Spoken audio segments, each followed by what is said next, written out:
How to set auto screen calls to suspected spam and scams or unknown callers on the Samsung Galaxy S26, S26 Plus or Ultra. First, tap on the home button to return back to the home screen. Then tap on the phone application. After that, we tap on the menu button.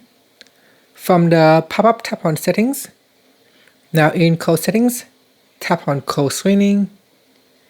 And here, we're going to tap on the toggle button to make sure it is turned on. Then scroll down and tap on auto screen calls. Tap on the left hand side panel. And here you can choose between unknown callers or suspected spam and scam calls. After that, we can tap on the back key or tap on the home button to return back to the home screen. Thank you for watching this video. If you find it helpful, please like and subscribe to my channel for more videos.